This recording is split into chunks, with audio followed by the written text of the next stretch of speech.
Hello everybody, it's me, it's PokemonTripHD, and welcome back to a brand new type of video. As you can tell by the title, this is a podcast. Now, if you don't know what a podcast is, basically a very lengthy video where, you can feel free to tab out or tab in, whatever you want to do, but feel free to tab out and just listen to us talk. Now, when I say us, yes, I said us, I am not alone. I am joined by the one and the only Living Like Log. Hey guys, my name's Living Like Log. I'm a fairly new Dragalia Lost YouTuber. Story about my channel is I was bored and I wanted to watch more Dragalia Lost content, and there just aren't enough Dragalia Lost content creators, so I decided to become one, and here we are. Pretty good story, I know. Bada boom, bada bang. He was bored, here he is. Exactly. Isn't that how all YouTube channels begin? Pretty much, essentially. So yeah, that's our channels, guys. Yeah, pretty much. PokemonTripHD if you're watching from my side. And then it's just Living Like Log if you're watching from his side. Name should be on the screen, right? Yeah, they'll be on the screen. So there you go. So the first topic, we introduced ourselves. First topic we want to talk about, to kind of get you to know us a little bit more. What type of players we are in Dragalia Lost. So I guess I'll talk about what type of player I am. So I've been playing since day one. I think it was like September 28th, 29th, 7th, something like that. I've been playing since then. I was very excited for the release. It looked interesting, it looked fun, and it was by Cygames, so I knew had a little bit of credibility to it. In terms of spending habits, I consider myself dolphin whale-ish territory. I've spent a couple hundred on this game, no lie. And I think the most I've whaled on a single banner was for Halloween Alisan. I probably dropped 150, maybe 200 on her alone. I didn't get her, so yeah. And you didn't get her. And I didn't get her. That's the part that hurts me the most. Dude, I want her so bad. And then in terms of other gacha and mobile games I've played in the past, the only other one I've played really hardcore, I'd say, is Kingdom Hearts Unchained Key. I guess it's Union Cross nowadays, but it was Unchained Key when I played it. So yeah, I played that. It didn't go well. That's all I'm gonna say. So so Trip, you could tell us about your what type of player you are and your habits and stuff like that. Alright, so just like Log, just like Living Like Log, I've been playing since day one. Actually, technically day two, because the account I have started on day two. But I did play Dragalia Lost literally the first 5 minutes the game came out. I remember staying up and streaming myself playing it at night, and I had to whisper into the mic because everybody was asleep and I didn't want everyone to hate me. So that's my story. Did you re-roll at all, or did you just go in? Yeah. So that's why this is the day two account technically, because I spent the first day re-rolling, and then I actually re-rolled a really good account with I think it was Maribel and Xander or something, but I actually gave that account away for an account that had Nefaria. And you can imagine how that trade worked out. That's the biggest downgrade ever, dude. That is the. I mean, in terms of waifu though, she's pretty good, but in terms of gameplay, yeah. Yeah, but it wasn't just Nefaria. It was Nefaria and Ezolith. And I know how much you love Ezolith. Dude, I freaking hate Ezolith. It's just, we were talking before we started recording the podcast. I just don't like Ezolith. I just have a hatred for that girl. I spent way too much money on the first banner of this game because I was trying to get good units. And Ezolith was a raid up, and I got so many dupe Ezoliths. It was I don't even want to talk about it. That's when it was 3,000 per dupe, right? It was 3,000? Yeah. Ugh, gross. That's disgusting. At least you got compensated, right? For that. I did. I got I got a crazy amount, 100,000 plus when that happened. It was crazy. But that was definitely one of the better changes that the game made. Oh yeah, definitely. In my opinion, at least. Speaking of changes, here we go. Transition. Let's talk some news about Dragalia Lost. So how it's usually gonna work. We should talk about how this podcast is gonna go. We'll do that first. Yes. We're all over the place. This is our first episode. Okay, leave us alone. How this is gonna work? Episode 1 is gonna be on both our channels, correct? Correct. All right. And then you can talk about how it's gonna be split up from there. All right, so both the episode 1 channels will be up. Episode 1 channels, what? Both the episode 1 will be on both of our channels. And then from there onwards, we're going to be alternating which episode is on whose channel. So We're going to have the odd episodes on Log's channel while the even episodes are on my channel. So episode 1, which is this one that you're watching right now, it will be on both, while episode 2 will be on mine, episode 3 on Log's, and so on and so forth. You know how numbers work, right? So that's how it's going to be going. And of course, we'll have the link to both of our channels in the description. Well, not both, but whichever channel you're not watching on will be in the description. So you can always just check us out there. And the podcast should be up, I would say, how often? 3 weeks? We said like every 2 weeks. We do one in like in the middle of the month, and then one at the end / the beginning of the next month. I think that's a good just so rotation. We can go over the content. Exactly. So for today's episode, for example, we're going to be going over everything that's happened for the first half of July. And there's been a lot that's been happening. There's been a lot. So, there's been a lot. Yeah, things. let's just jump into it. The first thing actually happened kind of late June, but it was majority July, and that's the Festival Phenoms showcase. Do you want to tell us what you thought about it, Trip? Right, so the Festival Phenoms Showcase, if you're not aware, it was released, when the New Year's event was being rerun. Did not feature any of the limited New Year's units like Eyasu or Sazanka or Addis or even Marishita the Dragon. So it featured none of them and instead featured new non-limited units like Yaten, Natalie, and the 5-star dragon Shinobi. Now, this showcase was crazy. It was so good, Not man. only... Like, ridiculous. It was so good. Nobody thought Eyasu would get power crept, but it happened. She's like no joke, better in some forms of content. Like Mercurial Gauntlet, she's a cheat code, man. She's ridiculous. Like, oh. Natalie is ridiculous in Mercurial Gauntlet, especially for the 60-second fights. That one mainly. She is ridiculous. Now, of course, level 41 and up, you have a 2-minute fight, so that's going to change up the game drastically. And of course, we don't have level 6 or level 40 plus released yet in light, so you can't even really use Natalie for that. But once it is released, it's going to change up the game by a big margin. Yeah, and I mean, I'm assuming, and we're kind of getting ahead of ourselves, but it's okay. Mercurial Gauntlet, like, it did get a time increase. I'm assuming it's going to go to 3 minutes eventually too. And in that case, anything 180 seconds or above, Eyasu is better. So it's not like Natalie straight up power crept him. It's just in some terms, some content, like, she's definitely better. 100%. Yeah, I always hear a lot of talk about power creep, but you have to realize that power creep isn't always linear. It's not just straight up this adventure is better than this adventure. At least not in Dragalia Lost. Some games they might have that, but not in Dragalia Lost.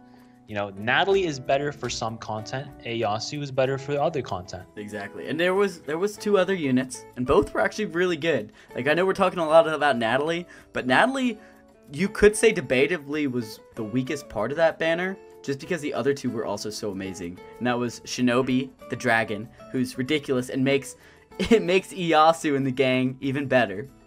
Even better, like, which I didn't think was so possible, funny but... because Marishita is like he's canonical dragon, and it's worse on him. I just think that's hilarious to me. I know. How do they power creep the dragon and the adventure? The limited dragon, like, it's ridiculous. It's so good. The limited dragon, and it's crazy because Marishita also inflicts bleed, and she is still power crept. Exactly. Yeah, Shinobi's ridiculous, and the reason is, if you guys don't know, it's because bleed and skill damage, I guess skill damage affects bleed's potency, so that's why it's so good on characters like Eyasu and Botan and stuff like that. And not only does Shinobi offer that skill damage plus 70% along with strength plus 20%, his skill also energizes the entire team. Dude, it's so stupid. So that's even more damage. So much damage. I love it. Then there's also, I mean, speaking of energy, transition. Speaking of energy. Yaten is like probably, in terms of, if there was another dream summon, and I could pick one, and it included like current adventurers, I'd definitely pick Yaten. In terms of like viability and gameplay, he's so good. His energy production is just through the roof. Yeah, I think he might be the fastest energy cycling adventure in the game. I think right? You're right, because Bold Blade, his skill 2, it's got like super low SP cost, and it just, you get that thing low up SP all the time. Cost, and his skill 1 also increases energy level. Yeah, and then also he's got he's got like energy stacking mechanics. He's ridiculous. Like, this dude Yaten, definitely the star of the showcase for me, just mechanically. Waifu, I mean, Natalie, I mean, come on, I mean, look at her, she's so cute. Hey, Yaten's a waifu. Oh, Yaten, yeah, I mean, you know, yeah. Shinobi though, Shinobi. Hold on. Shinobi's the real waifu. Let's be real. Let's be real, dude. That shuriken shower, dang, dude, crazy. So overall, this showcase was really, really good. Definitely, yeah. No, I enjoyed it. I personally didn't go hard on it. I just did the daily pull, and I did get one copy of Shinobi. And you better believe I used my dragon stones on that baby. And him and Iyasu are best friends now. Marisha-ten's crying in that corner. The main thing that hurt this banner was that it's not limited. If it was limited, bro, I would have gone insane. I would have gone really hard on this banner. Yeah, the value for this banner would go up so much, but since it's not limited, you could always pull these units in the future. They're not going away anytime soon. They're going to be here for the rest of the game's life, so you could pull them at any point. And you have to keep in mind, there's so many other banners coming up that are limited. You know, not only Gala, we have possibly Summer coming up. Dude, Summer Berserker. Nothing has been announced it's happening, yet. Man. Summer Berserker. You know, my dad works at Nintendo and Psy Games, man. My dad works at Nintendo, and then my uncle works at Psy Games, and they just told me the stuff, man. I'm just letting you know. Summer Berserker. Trust Live and Let Vlog. He's not lying.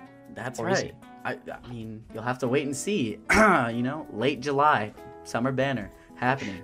I promise. The next episode, the thumbnail's gonna have Summer Berserker. 100%. I'm telling you. Shirtless Berserker on the cover. Yes. But I think we got our thoughts on Festival Phenoms. That's what we thought. Overall, you enjoyed it, right? You thought it was a good showcase? Yeah, overall, I definitely think it's one of the best. But of course, there's so many other great banners that should be coming up soon. So it's just hard to justify pulling on this unless you really needed a better shadow unit on your team. Mm-hmm. Definitely. So that's all we're gonna talk about. That the next kind of big news, and actually not even kind of big. This is really big news. Like, how often does this happen? We got a brand new director, Matsura, our boy. A brand new director. Yeah, you can go ahead and talk about this one. Wow, and it came out of nowhere. Exactly. So our boy Yuji Okada is now the new big boss man. The new director of Dragalia Lost. Matsura did us great, you know. R.I.P. Matsura, you will never be forgotten. Ever, Even though he's not dead, but you know. Dude, what makes me the most sad about Matsura leaving? He wasn't even here for first year anniversary, and this was like his baby. This was his game. this is his baby. This is his baby. 100%. He's been making this game the whole time. I saw I was on like Nintendo Everything, and they had an interview with him pre-release, and you could tell he was like super passionate about the game and stuff, and it was like, man, why can't you just stick around for a little bit? I mean, he's not doing a bad job, Yuji Okada. Like, so far, like, the stuff he's dropped, the content, and we'll get into that new content soon, but it's been really nice. Like, I've enjoyed it, but there was a lot of uncertainty, you know, following the director replacement, but once we got the What's Ahead part 5? Dude, is that a transition? I feel like that shut down most of the doubts. Is that a transition? I think that is a transition. Whoa, okay. So What's Ahead Part 5 came out like the day after. Before that, the What's Ahead came out, the subreddit and like Discord was on fire. It was like that scene from SpongeBob where like you look into his brain and like he's freaking the heck out. Like he's got, you know what I'm talking about? I like SpongeBob. Yeah, I know what you're talking about. But oh, that's amazing. So we got like 3 main things to talk about with the What's Ahead. Of course, there's the Flames of Reflection event, which is going on now. So now's a good, let's talk about that. What do you think of the current event? Are you enjoying it? So the Flames of Reflection event, story-wise, I think it's actually really interesting. Mm-hmm. You know, we meet new adventures, technically new, that we didn't know before, as well as, you know, getting more info on Ramona, because we really had no explanation on Ramona, right? Definitely, yeah, no, she's been there. She just came out of nowhere. We just didn't know anything about her. There was that like one worm print, that one 4-star print that showed all 3 of them, but that's all we knew. We knew nothing about Ramona. She's just building our weapons for no reason. But with this, I feel like this should have actually been a part of the story. Yeah, she should have. It should have talked about how she has a monopoly over the entire castle, and how making a 5-star weapon makes me broke every single time. Every single time, and she keeps doing it. I mean, she should give us some sort of loyalty discount. You know, like she has a straight up monopoly. She's joining us to fight against the Empire, but she's charging us, which makes no sense. But okay, Ramona. I mean, I don't know, man. 5-star weapons must just be broke, man. They must be absolutely disgusting. It must be broke. Oh, as we're speaking about this, the event, let's actually discuss this story a little bit. So what this story was about, you know, the three sisters, Ramona, Reina, and Renee. Renee and Reina have such close names. Yeah, we were talking about that. We were like, Renee, Reina, and then Ramona. Ramona's got the good name. And then the other two are just like... Yeah, Ramona has a good one. The parents got lazy with that one. The best. Oh, yeah, we'll talk about Ramona. Yeah. She's bonkers. We'll talk about Ramona soon, but the story, you know, it showed the three of them and the struggles that they had to overcome to become better blacksmiths and follow in their father's footsteps. Spoilers if you haven't read the story. a little late on that one. I should have said that first. But I agree with you. The story is really good. In fact, like, it was crazy how usually in facility events there's like two of those like filler quests where you just go kill some mobs. And this one, or no, sorry, there was just 2 filler quests. Usually there's a lot more. Usually the progression is like chapter, filler quest, yada yada. It was just 2 this time. There was a lot of story to read through. It's like a novel. It's ridiculous. But yeah. And we also got introduced to a new character. I don't remember his name, but there was a new character in the Flames of Reflection. Yeah, he had like, I don't remember who that was though. Dark hair. He was kind of short. I don't remember. He was a rival blacksmith. Is that who you're talking about? The rival blacksmith guy. Yeah. We might see him on another banner. I could totally see that. We might see him on a banner, but at the same time, we didn't get a banner for Sufang, so I don't know if we will. Are you talking? Maybe they're gonna save it for a rerun. You talking Wukong, that dude? Kong, yeah. Yeah. I think we got Sufang. Wukong. Yeah, we got Sufang. We got him for free. Yeah, Sufang. And then Wukong. Yeah. Shout out to Sufang. We didn't get a banner for him. Shout out to Sufang. Shout out to Sufang. We needed a 4-star wind dagger, and he gave us the goods. So congrats. He gave us the goods. No, but Wukong, we didn't get a banner for him, even though he was data mined to have a spray and everything. That's what they did with Silas, right? So that was pretty weird. Because Silas wasn't on his initial. Yeah, they did that with Silas. Exactly. So and then Silas was released. Definitely. Let's see. So, yeah, the current event, it's pretty good. What do you think of the it's not Nightmare. It's called Expert or Master difficulty? Oh, Master. The Master Challenge battle. Yeah.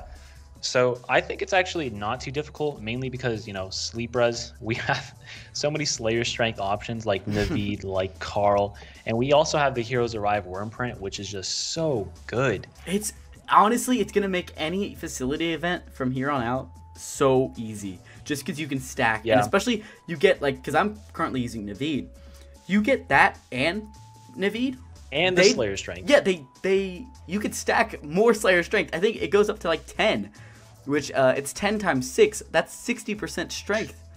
Bonus. Permanent strength for the remainder of the quest. It's bonus. ridiculous. So if your strength is 2,000, your strength is way above that now. Oh, yeah. Yeah. I like Naveed, actually. I wanted to talk about him because, well, actually, let's talk about our team comps. But for me, the main person I've been using is Naveed because when he was first introduced, like, he was one of the first banners way back. He was introduced during a raid event, which makes no sense for his kit because it's all about facility events. It's all about killing a bunch of mobs and stacking up and using his crystal and blades and stuff like that. So I'm glad that we finally got the fire facility event, so I could use him. With sleep res too. Exactly. No, it's perfect for Naveed. He's a lot of fun to use. I actually really like him now. He's cool. Who have you been using? Yeah. I personally don't have Naveed, so I've been using Carl, the Justice Boy. The Justice. He actually does really, really good. I can only imagine how good Naveed is if Carl is doing this good. I mean, yeah, I think the good thing about him, doesn't his skill 2 have like a strength buff for the entire team? Yeah, he does have a strength buff, so that's really, really good. I feel like he helps the team more than he helps himself. But of course. Okay, he's pushing the team up. He's a support unit, so that's kind of his job. A little bit. Yeah, it makes sense, I guess. Yeah, Carl's cool. Overall, I'm really sad there's no good flame healer that has sleep res. Like, I'm using Verica and Valentine's Hildegard because there's no good flame healer with sleep res. Yeah, I'm using Verica too. I've got, let's see, Verica. I think I'm using Galasaris, Naveed, obviously, and then Makoto. My Makoto is the dumbest. Like, he's so stupid. Every time that the big turtle blue monster does his purple AoE belly flop, my Mikoto just runs right in there. He's like, I got it, guys. Hold on. And yeah. Yeah, my Mikoto AI does the same thing, and I yell at him every time, but he keeps doing it. I don't understand. Dude, someone in my comment section said the exact same thing. Maybe Mikoto is just programmed. He's too offensive.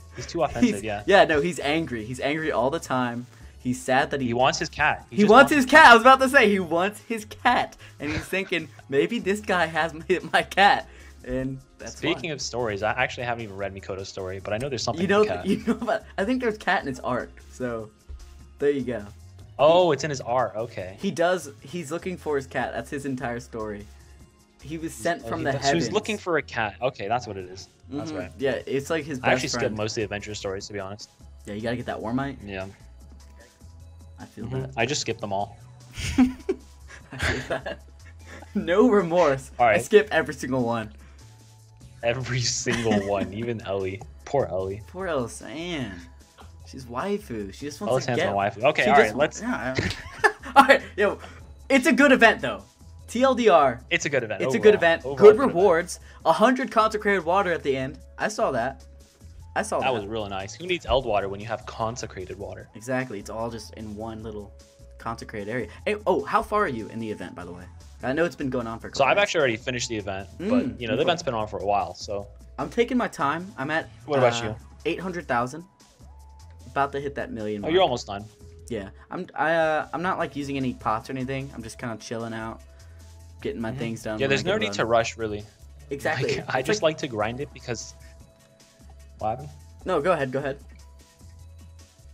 I was just gonna say I like to use pots or wings or whatever it is to get more drops because you get more Eld water just for playing the event with the worm print drops. Oh yeah, I've been getting plenty of worm print drops, especially the event worm print, like that one with I think Mims on it. Yeah. There's actually a really good worm print right now in the event flame, or not in the event, but you can get it as a drop in the event. It's basically the Chocolatiers, but it's also not the Chocolatiers because it actually has a different type of prep than the Chocolatiers. Oh, you're talking about the girls out. Charge. Yes, the girls out. I think that's something like that. It's Sister's Day out. You got it. Yeah. Talk about it. So it's actually a really good print. It has force charge instead of just straight up skill prep, which is really, really good in my opinion. And it comes with force strike bonus.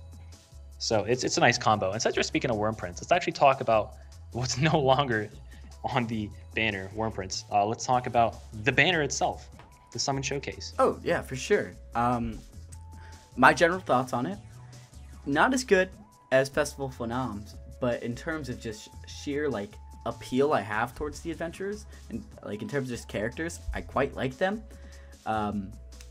In terms of viability, I always feel like there's more love towards these adventures when they actually have a story like around them. Definitely. Like the facility. There was no story with Natalie and Yatan, which kind of stinks because I want to know about them. But with Ramona, Reina, and Renee, I gotta make sure I get them right. Actually, I did feel for them, so I kind of wanted to pull for them. I'm not pulling for them because Summer Berserker, I need him. Yeah, it's kind of the same stance with the last banner. Yeah, essentially.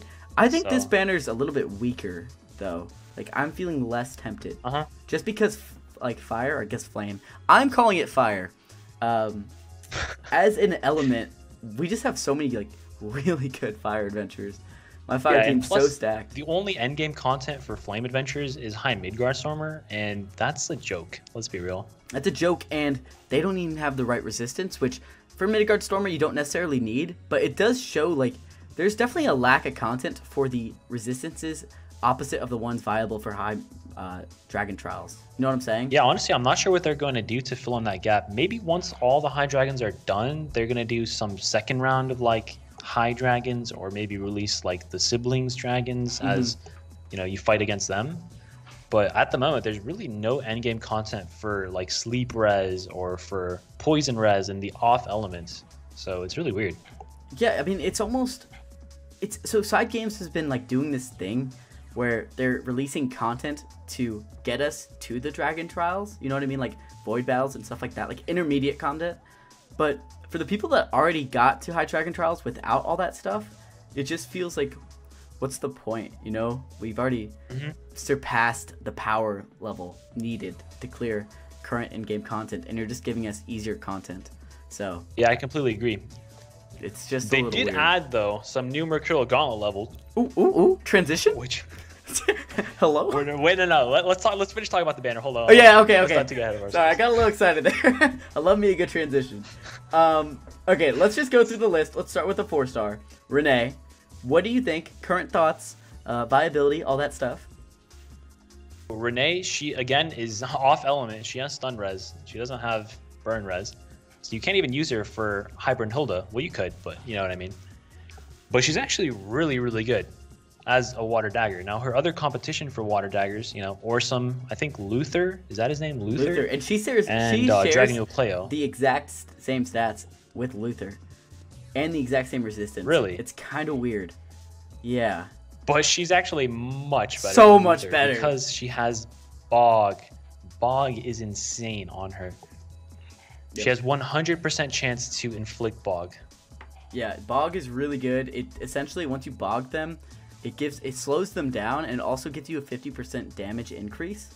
And then not only that, but her second skill increases her defense by a little bit, like 10% for 5 seconds, something like that, which you don't think is that good. But then you look at her abilities, and she has like healing double buff team-wide. So she's a really good support unit overall. Yeah, and plus she has her first ability, which is just like the other two sisters, where once her first skill is charged, she gets, I think hers is a crit rate up, right? Yeah, it's like Prime Devastation, something like that. Yeah, so she gets her crit rate up. So even when you're just attacking, you get strength up, or crit up, sorry. And you get your healing double buff with her second skill. And her first skill inflicts Bog, which of course you can't really use too much in endgame content. But it is an additional damage boost. Exactly. So overall, her DPS is really, really high. Like compared to the other water daggers, I think she's the best. She's up there for sure. Like, and for a 4-star especially, like that's really impressive. So yeah, especially for a 4-star. Let's talk about we'll say best for last. Let's go 5-star Fireblade Reyna. So Reyna, first thing I want to say about Reyna is her art is amazing, and that Fireblade needs to be a weapon. Honestly, like 10 out of 10 art team. Now, if we're talking gameplay team, it is insane. Y'all need to look back at this character because we got a certain Fireblade already, and his name's Mikoto. And yeah, I don't know why they tried releasing someone who could compete with Mikoto. Like, what's the point? You can't. And her kit is for content that doesn't exist. She's made for a different game. Yep. This is not the same. This is not good. Yeah, she's made for a different game, not Dragalia. Do you want to go over her kit real quick? Because I don't even like looking at her kit. It makes me disgusted, honestly. All right, I guess I'll take the kit. So, let's not talk about her skills first. Let's just talk about her abilities. So her abilities, first up, is Prime Defense, which is just like Ramona's ability, which we didn't talk about, except for defense. Also like Renee's first ability, where when her first skill is charged, she gets a defense up. And this actually procs her healing double buff, which is her third skill. Mm-hmm. Now, and it's actually a nice combination, but again, yeah, go for it. Well, the good thing about this is, with the Prime skills, you can make it affect the adventurer that you're controlling. So it doesn't have to affect her necessarily. Uh-huh. So you could put this... This is the only part of her kit that I really like and makes me want to summon for her. It's because you can activate strength double buff things with her. So like if you ran her with Ramona on the team and Ramona has strength double buff in her kit, but you can also give her like Valiant Crown and stuff like that, it's ridiculous. She can just keep getting strength buffs over and over and over. You know what I'm saying? Yeah, I feel like she's more of a support unit when she's not even a support unit. She's a defense unit. Yeah, she's a defense unit, and defense units in this game are complete jokes because there's not a single defensive style of content. Like, I know we joke about Berserker all the time, but he's a really bad unit because there's nothing. He's a tank when this is a game not about tanking up. Not about tanks. This game is about DPS. This is a DPS and Reyna, she meta. does have some good DPS. She has some okay DPS with, her first two skills. She can cycle through them very well. But again, you can't compare it to Mikoto at all. Mikoto just blows her away in terms of DPS. He's too good. Reyna is for content about survival, and it's just not needed yet. So maybe in the future. Yeah, no, the only content I could see her maybe being better than Makoto in is like if we got some sort of defensive battle like the Fae event, but for fire adventurers. And also like more defense, because even in the Fae event, you know, you had that the shadow. Oh yeah, never mind. Yeah, you wanted DPS to clear the Shadow Knight, so never mind. Honestly, she's just, I don't know, she's just kind of a worse Makoto unless you have a certain team setup, then she might be better. But otherwise, yeah, I think if you have the proper, like, if there's more support units out there, you only use her as support and not for DPS, then maybe she can work. But at the moment, you know, there's just really no way that you can use her properly. The one thing I do like about her is she can heal herself, technically, that's good, some self-sustain. It's kind of removing the need for a healer, but it's sleep res content. You're not going to be needing a healer anyways, you know what I mean? Her entire kit confuses me, but we'll move on. She's definitely the weakest part. We'll move on. Someone who's actually better than Mikoto. Oh yeah, and you tell the people that you actually pulled her, didn't you? Yeah, I actually just pulled her. I pulled her off a single ticket, so you son of. I'm a little lucky, just a little bit, just a tiny bit, just a little bit. Oh man! But I haven't used her yet, so I don't know if that makes up for anything. It probably doesn't. But she's fantastic. She's Ramona, insane. Best fire DPS in the game. Flame DPS right now. Oh yeah. Yeah, #1. And beyond Mikoto. Beyond Mikoto, beyond Galamin, beyond anybody. Beyond Marth, beyond Gala. Yeah, I think Marth is second. She power crept Marth. No. But let's talk about her kit. So like the others, she does have a primed ability, but this one is strength, and it's definitely the best one. It's 10% for 10 seconds. And what's great about her is she can have access to more strength via her Smith Shield skill, which activates a defense buff, and she has strength double buff, meaning her strength stat is off the charts. She already has like one of the best strength stats, but it just gets better. Like, it's so good. At first glance, you might just think, oh, she's probably not going to be that good, but her first skill, the multipliers on it are insane. I think if you get all 6 hits in, isn't it like a 3,000% multiplier to your damage? It's something like that. Yeah, I haven't done the exact math on it, but I know it's a lot. It's insane. I think that's the highest DPS that your skill can even get. Yeah, and also she's just wow. Along with Gala Cerise, she's like one of the adventurers you want to run Konohana Sakuya on, just because of Forge Buster. It's that because of insane.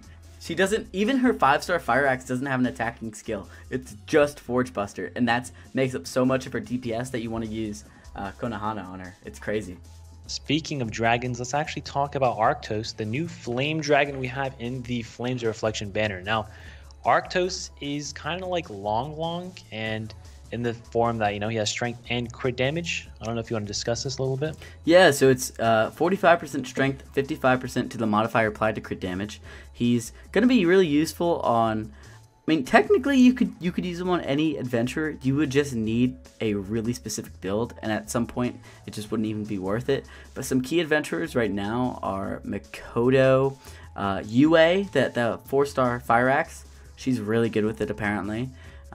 Is there anyone else that I'm missing? Ezalith, obviously, you could work with because of daggers. Ezalith, Reyna could make it work. Honestly, anyone that you get a crit rate of 22% or higher, he's going to work with. He can do it with, you know, Worm Prints or their abilities, whatever it is, they can make it work. Again, he does have some hard competition, though. Cerberus, Agni, Konohana Sakuya. So there's a lot of competition for the Flame Strength Dragon. There's so many, like fire dragons are, there's so many of them, for sure. And but I think he has a good niche, especially with Makoto. Like, he is the go-to for Makoto right now. If you like he makes Makoto even better. Exactly, and Makoto's already awesome. So he's already good, so it makes him even better. But again, if you already have, say, Cerberus, Max Unbinded, you don't really need Arctos. Exactly, yeah. He's not a need, he's more of a, or he's not a want. He's not a need, he's more of a want. Like, if you're a min-maxing type of player. Exactly. But moving on, now that we've talked about the kind of Flames of Reflection as a whole, both the event and the banner, let's talk about what else was kind of mentioned in the What's Ahead earlier this month. And there was Astral Raids and Augments, and we actually got Augments today as of this recording. Do you want to talk about your experiences with them so far? Yeah, so I think it's better to just not use your augments unless you need to. So at the moment, there's the only coins that actually need augments. It's probably going to be Mercurial Gauntlet, which we'll talk about a little bit soon. So I think it's better to just save your augments for now until you know which adventures you're going to be using, or worm prints you're going to be using, or dragons, or whatever they're actually going to be using. Overall, if you don't know what augments do, it increases your HP and strength of whatever you augment by 50. So a maximum of 250 onto your total build. Exactly, and I wish I took your advice. I've actually already used mine. I used mine on Gala Min. Oh no! Because I wanted to clear Mercurial Gauntlet. That's why. Yeah, but if you have like your waifu or husbando, might as well augment them because you're going to be using them. Exactly. I'm wondering how Side Games is going to actually manage it. Like, are they going to become so common that we're going to be able to max out everybody, or are they really going to kind of spoon feed us these augments? I'm curious how it's going to work. I know it's going to have something to do with Astral Raids, which I guess transition, that's coming out next weekend, I want to say, right? Next weekend, yeah. This upcoming weekend it's going to be coming out, but currently it's not out yet. I do like the idea that, you collect the astral pieces on the weekdays, and then on the weekends, you actually fight the raid bosses. I do like that idea. No, that's a good kind of synergy there. I am a little confused about how we can only have 300, so I'm wondering how much it'll cost to actually go into an astral raid. Like, if it costs like 30, we can only do like 10 the entire weekend. I'm hoping it costs maybe 10, because that'd give us 30 full runs to be able to do, which I think would be a good amount. And how many adventures or worm prints or whatever, how many augments are we going to get per raid battle? Well, and also they're going to have to find a way to create some artificial rarity, because we're going to need a lot more worm print ones than we are going to, for example, for dragons, you know what I mean? Or weapons, yeah, there's especially. Only a couple dragons. Exactly. So we're going to need a lot more of worm prints and more adventurers, and then for weapons and stuff we don't need too many of, because how many weapons are you actually going to use? But yeah, that was that's all we kind of know about Astral Raids. They're going to bring back old raid bosses. We'll see. We'll be talking about it more in the next episode. Speaking of which, something else we'll be probably talking about next episode, alliances. What were your thoughts about that? Yeah, alliances. So it was mentioned in What's Ahead Part 5 that they're going to be creating alliances. Now, there's a couple worries with alliances, because this is the first actual proper way in Dragalia that you can actually communicate with other players. There really hasn't been a way to do that in Dragalia. People have been using Discord or whatever to communicate, but this is an actual way you can invite people into your game. You can talk with people. It's like a guild.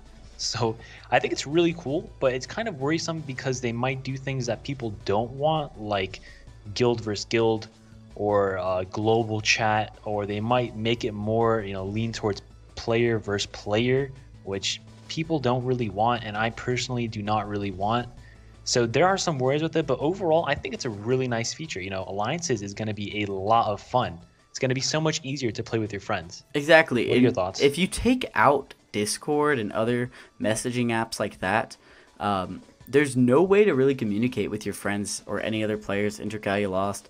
And, believe it or not, there's players that don't go on the Reddit. They don't go on the Discord.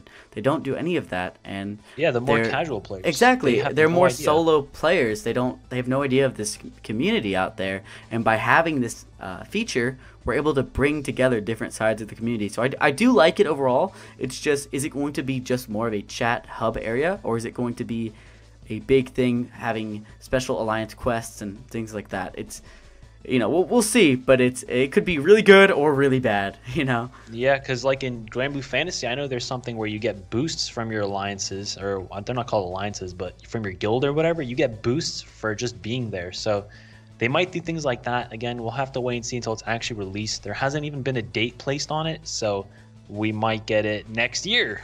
Exactly, yeah. I don't know. It'll be interesting though, and I'm excited to see how they'll handle it. Next up on the topics here, Mercurial Gauntlet. We'll probably talk about this for a little while. Oh boy. Yeah, there's a lot to talk about in terms of what team comps we're using, how far we've gotten. They recently, and I mean today, at reset, they dropped level 41 through 50 of Wind Mercurial Gauntlet, and then all of level 21 to 50 for Fire Mercurial Gauntlet. They just dropped it all at once. So tell me, what do you think of Mercurial Gauntlet? now that the new levels are coming out, and what teams have you been using, and how far are you?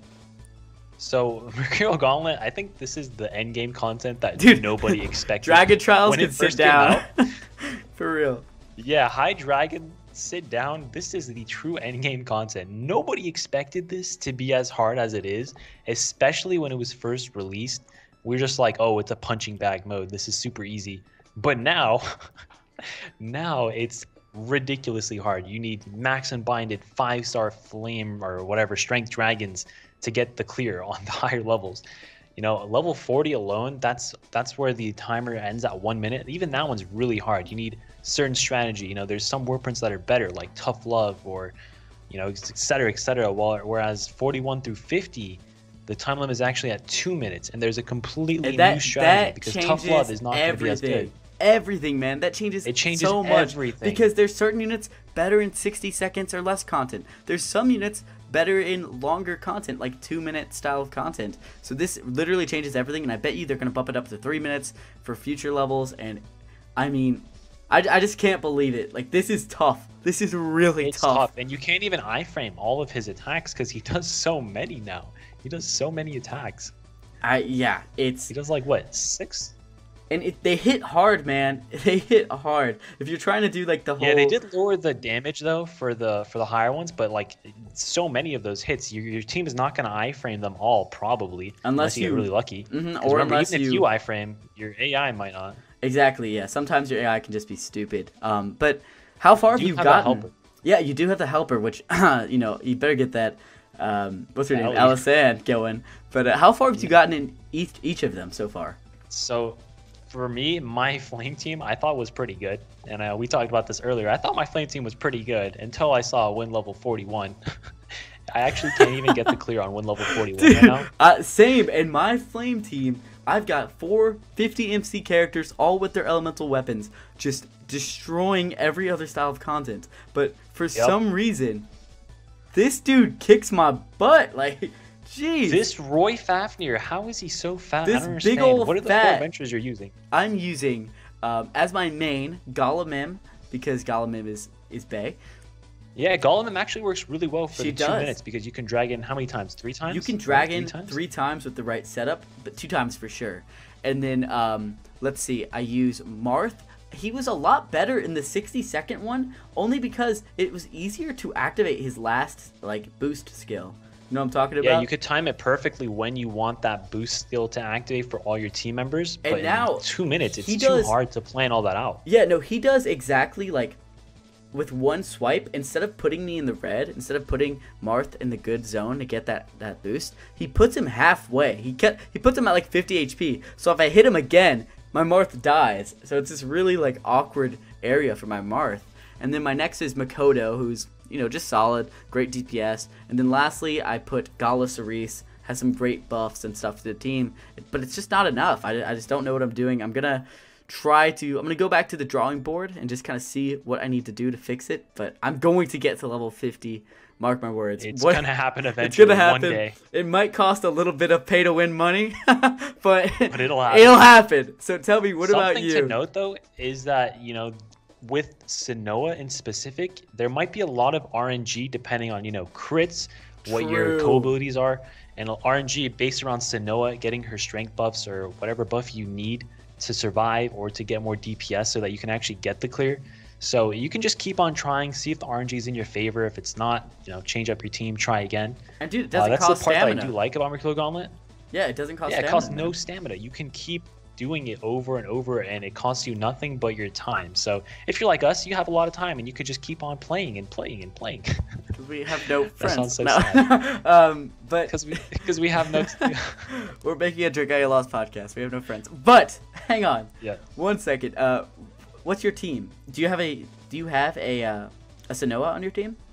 So I do not have Sanoa. I'm trying without Sanoa, but I do think I'm going to promote Sanoa just for Mercurial Gauntlet. You know, try my hand at the RNG if I can get the clear. Yeah. I've tried with a lot of team layouts because as I said earlier, I just pulled Ramona, so I'm trying to fit her into the team somehow. Before her, I was using Vanessa, and it's definitely an upgrade, but I missed out on Vanessa's defense down debuff, which was actually, I feel like it helped out And she also has last offense, because I don't know how to use right? Ramona yet. And last offense, so it's missing a, they're completely different play styles. Whereas Vanessa, you want to get low HP and get that last offense and get your second skill or first skill, the one that offers the defense down. Whereas Ramona, you want to stack up strength and get your huge skill 1 hit off. So it's really different play styles. But I'm trying to figure out how to make Ramona work. The rest of my team has been Gala Cerise, Mikoto, and Marth. Just been switching around, Vanessa, Ramona. Definitely, yeah. That's a good like you team. said, they're all like 45 or higher mana circled and with the elemental weapons, and I still can't clear. Yeah, dude. It's man. So hard. I kind of like it though. It's giving me a reason I do like it a to lot. go back to the drawing board, kind of look at my team, look at things that are most optimal, and just really take a big glance at. It gives me perspective. I really enjoy that, and I'm looking forward to more elements being added. They did add the flame one. How far are you in that one? Oh yeah, they did add flame. I think flame is easier mainly because bog is an element that water takes advantage of. With Leviathan and High Mercury and Renee. We were talking about Renee earlier. Renee has bog. Renee's Jacob, great. I think Waiki or whatever. Yeah, Renee's great, especially from, well, I don't say especially from Mercurial Gauntlet, but you can get that bog off once. And again, it's only once because he has 80% resistance to bog. So you can only get it off once because he gets 20% each affliction. So that 8 seconds of bog gives you 50% DPS increase for that 8 seconds. And it actually makes a really big difference, especially if you time the bog to be on his break. Your DPS is just insanely high. So the water team that I was using to get to clear flame, I cleared up to 43, so I cleared 41 and 42. Holy, whoa. Yeah. Dang, dude. So you actually are further in that one than Win. That's crazy. Yeah, which I think is crazy. I didn't think my team was that good. I actually have Xander, Karina, Ellie, and Lily. People think Lily is not that great for Mercurial Gauntlet, but I actually think I want to say she's great, but I have her 50 mana circled, so her skill damage plus 50%, I feel like... Heck yeah. Yeah. It makes a big difference, I think. So, again, Ellie and Karina, I think, is a great combo because Karina's skill, I think it's skill 1, has a boost with buffs that she has on, along with Xander's skill 1, again, boost with buffs. Xander's really good because he breaks overdrive, with his 4 strikes. You know how Xander is. Speaking of Xander, one of my favorite units. Xander's awesome. Make way. All right. Make way. Make way for the king. Oh, yeah. And then, again, Leviathan is just so important because of Bog. It's just so important. Dude, okay. How's your team looking? Okay. I've only gotten to level 27 at the moment. For some reason... Okay, so you're still working your way through it. I'm working my way through it. For some reason, I'm finding this so much more difficult. Just because my flame adventures were so good, and I invested so much into them. I really need to mess with my team more. It's a little bit of stubbornness because I don't want to take off my boy Zanfried, even though I know he's straight doo-doo, but I invested into him. I have 50 in seed, the dude, okay? So I feel so bad for Zanfried. I feel so bad for me because I invested into him and all my other Zan boys out there that invested into him. I also have a 50 mana circle, Zanfried. So it's like it's almost like a sign of shame nowadays. When I go through my account. But he could be useful in the future. He could be useful in the future. The more I play with him, the more I dislike him. The more I dislike him. He has Dragon Claws though. He does, and he's got that dragon damage, but and dragon damage. Or not dragon time. He could work. Who knows? Dragon time. Heck yeah. Dragon time. Yes. But I'm taking him off my team. I'm probably gonna replace him with Elisanne. I probably will promote just because she's so good. But my team right now is Xander leading the pack. That's what I'm using. And then I also have a, like I said, Zanfried, and then a Lily. I actually just 50 MC'd her today because I wanted that skill damage so badly. Yes. She's actually good. I don't know why people dislike. Also, she freezes. You can freeze him. So yeah, you can freeze him. So the problem is though, of course, if you want to bog him, she might undo your bog with freeze. But that's true. But hey, I mean, it's still useful, and it messes up his timing a little bit, so you're able to get more damage off. Yeah, so it saves your HP. Yeah. Exactly. And then my last one, I've been shifting around. I've been looking at tips on Reddit and stuff, and I put in Iyasu actually for bleed. Oh yeah, Iyasu actually works really well. Yeah, especially if you have a 5-star dragon. It works really well. Dude, I put him with Shinobi, and then he's just bleeding him for me, and it did help me. It helped me get a little bit further. I think I was initially at like 25, and I was having some trouble. So I'm actually really glad. I think Iyasu's pretty good. Just bleed in general is just so good that it might be worth considering if you're having some trouble like I was. Yeah, when are they gonna make new bleed units? They haven't made real. any new ones. So originally, like, I thought energy was like a light exclusive thing because that's what they came out with, and it was all light characters. But no, so maybe I'm hoping Blade. I mean, it did get what's his name? The Wind Blade did have bleed. So Addis, yeah, Addis has it. So hopefully we get some more bleed units. Maybe it was a mistake, and they were like, "Dang, bleed's too good." Yeah, maybe they're like, "Oh no, what did we do?" Exactly. So that's what we think about Mercurial Gauntlet. You know, tell us what you think for sure. It's one of those things where everyone's in a different spot with their different teams. For example, my flame team's just really fire. Oh, well, actually, badumch, you know what I mean? My flame team is really fire. My flame team is fire. Amazing. Yes. But for the last topic for this show, because we've been talking a long time, Chapter 9 came out. What are your thoughts? Chapter 9, The Princess's Party. So, I just want to say there will be spoilers for Chapter 9. I want to say this part before we start instead of after we start. Yeah. So, there will be spoilers. If you haven't done Chapter 9 or, you know, you don't want to be spoiled, just click off the video or skip forward ahead, whatever you want to do. This is going to be the last topic, so you won't be missing too much if you don't want to get spoiled, so don't worry about it. But Chapter 9, The Princess's Party. First of all, the city of Chanzelia. Oh my goodness. Yeah. What? A sand boat palace? That was really cool. Oh man, that was so cool. Before we get into like the specifics, what did you think? Like, what's your general review in terms of the other chapters? Did you enjoy it? Did you think it was too short? Like, what'd you think? So, I really like this chapter. I think it was needed. You know, he really needs. I say he. Yuden, the prince. He really needs some allies. You know, there was really no allies besides what was that guy, Ranzel's dad? I don't remember his name. Oh shoot. Him? Something I don't even know. It's been a long time. That was like winter time when that came out, right? Yeah, that was a couple chapters ago. Yeah, so they really don't have any allies. So I feel like Shell, this chapter is much needed, even though it was really short, and I feel like there honestly wasn't too much information, right? They didn't cover that much information besides Shell, Leaf, and Patty a little bit, but mainly Shell and Leaf. I did like that. I actually really liked the cute dynamic. Yeah. Yeah, their dynamic was really nice. And Shell apparently likes Leaf, and Leaf likes her back, which is so dude, cute. There's something happened between them, and it was kind of hinted, but it didn't really tell us fully. I want to see what happened. I hope maybe if there's a Gala Leaf, Gala Leaf, please. Yes, please. And maybe it could tell us more about that relationship. It could also, they could give us the princess. They could give us Gala Shell. You never know. Also, something to note is that usually when romance comes up, there's some sort of death flag, so that's a little bit scary. Hopefully we don't have any deaths from Leaf or Shell. That would suck, but it is just something to mention. But overall, like I said, I really enjoyed this chapter. I feel like there was not too much information, but the information that we did get was really helpful. Like Shell, we know that she's actually a good person. We saw that the Empire is actually keeping a watch on Shell a little bit. We also at the end, you know, Zethia, she's planning something. We also got the the chapter 10 info.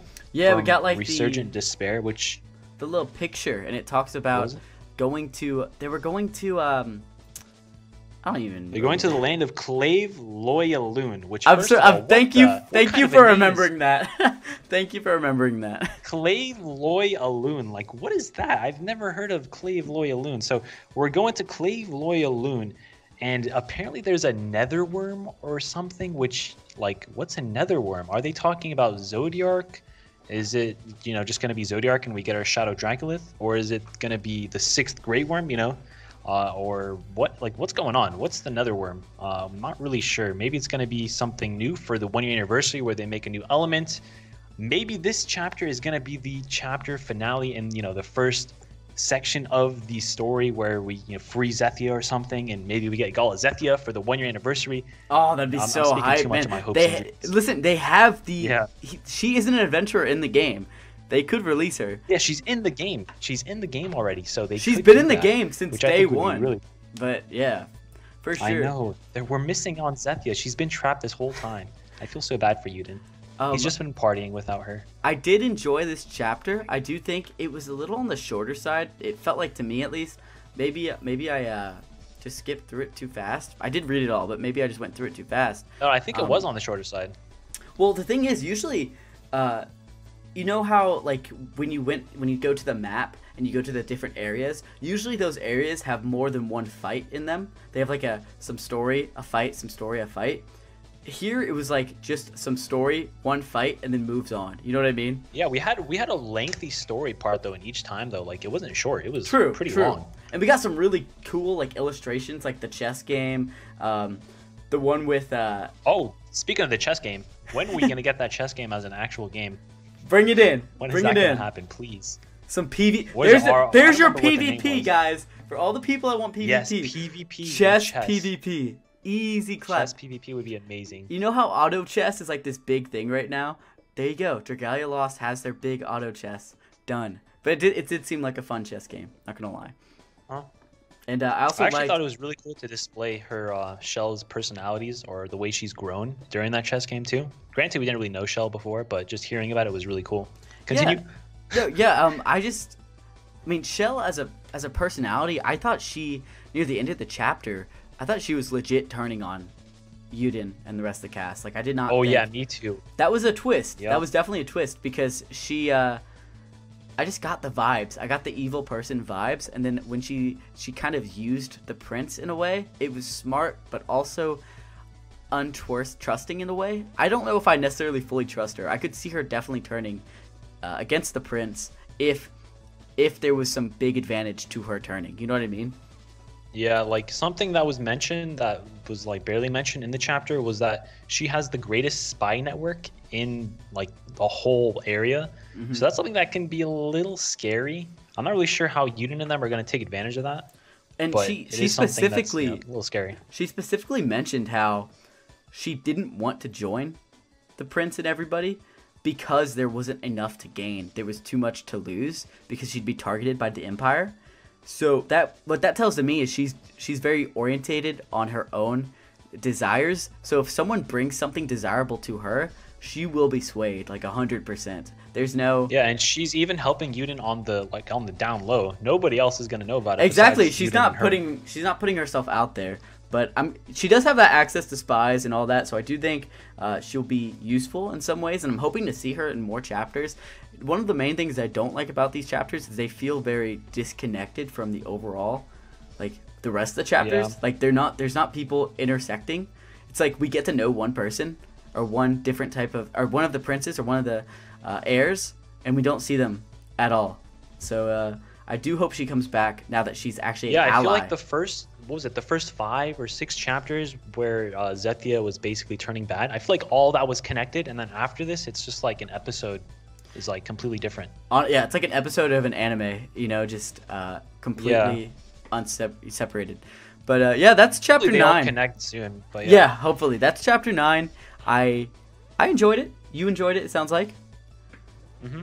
And I'm hoping for chapter 10. Hopefully it doesn't take too long. That'd be cool if it comes out in like September for 1 year anniversary. Yeah, that'd be really nice for the 1 year anniversary. I think that's probably what they're going to do, because what's the rate that they've been releasing chapters? Like every 2 or 3 months, right? Yeah, every 2 to 3 months, and it usually falls in line with a High Dragon trial, which Jupiter is coming up. Speaking of High Dragon. Yeah.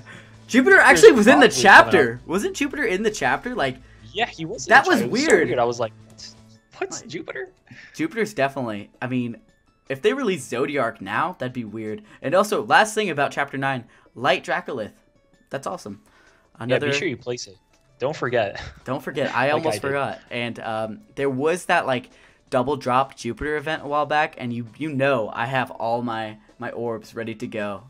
I'm going to level that thing up. Yeah, don't sleep on the bonus that it gives, because 20% dragon damage is actually a pretty good chunk of dragon damage. That's per hit, so that adds up as you keep hitting. Exactly. So yeah, that's chapter 9, and that's going to be the first episode, unless there's anything else you wanted to add in here before we head on off. No, that should be most of it. Again, we'll cover the things that, you know, weren't really announced per se. Like, we'll cover Augments and Astral Raids more once it's actually released. We'll cover the High Dragon if it's High Jupiter once it's actually released and we can get our thoughts out. Of course, this is just the first episode. There's going to be lots of changes. And also, don't forget to post a comment on future discussion topics or questions, or if you want to see any special guests on the podcast, let us know in the comments. We can try to make it happen. We can make the magic work. So exactly, yeah. Let us know. Definitely Again, post. Thank you guys. Oh, go ahead. We'll work on this, by the way. We'll work about interrupting each other. First episode, okay? Yeah. But I was gonna say, definitely add your questions in. We'll be doing the entire topic, discussing whatever your guys' questions were for the past episode. So definitely add this in. And yeah, give us any recommendations or any critiques. Some good reinforcement to tell us, what you'd like out of this podcast in the future. Because we do want to improve and we want to make things better, more smooth, more fun for all of us, not only involved, but you guys watching. So yeah, that's everything I want to say. Definitely. Yeah, that's everything I got to say too. Let's plug away. Go ahead. You go first. Plug. I mean, my YouTube channel is youtube.com/PokemonTripHD. Log's YouTube channel is youtube.com/livinglikelog. I think that's your channel, right? Yeah, you want to give him the big fat Twitter? The big fat Twitter is also twitter.com/PokemonTripHD and livinglikelog. Twitter.com/livinglikelog. Pretty good. We got some synergy there. But yes, okay. And remember, this is the first episode, so of course things are gonna get better. Thank you guys so much for watching. It really does mean a lot to me. I'm sure Log feels the exact same way. No, it doesn't mean it. Yes, it means a lot to me. Thanks for watching, guys. We will catch you in the next episode. Should be out by the end of July, start of August, right? That's what we're doing. Yes, sir, Ritos. All right. Wait, no, we're not sponsored. Sponsored, Dollar Save Club. All right. See you guys later. Thanks for watching. Have a great day, and until next time, have a nice trip. Bye-bye.